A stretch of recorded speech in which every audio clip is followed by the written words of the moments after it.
అల్లు అర్జున్ గారు ఒక మంచి మాట చెప్పాడండి, కానీ పాటించలేదు. పిలిచి మేము సరైనోడు చేస్తున్నాం, కోర్టు సెటప్, నేనే అరుస్తూ ఉంటాను, ఎవరు వీళ్ళు అవును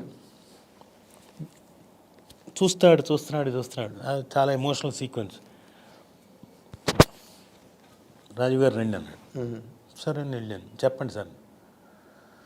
సార్ మీరు యువర్ వన్ యాక్టర్, తెర మీద ఒక 10 మంది యాక్టర్లు ఉంటే మీరు చేస్తూ ఉంటే నాకు ఎవ్వరి మీదకి కన్ను పోదండి, మీ మీదకే వెళ్తుంది.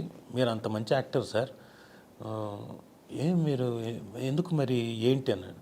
మీరు ఎవరిని అడగరా అన్నారు. నేను ఎవరిని అడగనండి. భలేవారు సార్, అడగాలి సార్, తప్పే ఉంది, మీ దగ్గర విద్య ఉంది, మీరు అడగండి. మన ఇద్దరం అంటే నేను ఇంకొక వేలో అడుగుతాను, ఆ వేలోనే అడగండి, కలిసి చేద్దామనండి. కరెక్ట్ ప్రొఫెషనలిజం అంటే కరెక్ట్. ఇప్పుడు ఆ రేంజ్ హీరో, ఇప్పుడు అల్లు అర్జున్ రేంజ్ హీరో అయినా వాళ్ళు ఎలా మాట్లాడుకుంటారు, ఓ డైరెక్టర్ గారు ఫోన్ చేసి మంచి స్టోరీ ఉంటే చూడండి, లేదా ఏమైనా మంచి ఐడియా ఉందా మీ దగ్గర అని ఓ ఫ్రెండ్లీగా అంటే they will have an opening. ఓ అల్లు అర్జున్ అడుగుతున్నాడు, సో మన దగ్గర పాయింట్ ఉంది, చెప్పొచ్చు కదా వెళ్ళి అని క్లిక్ అవ్వచ్చు.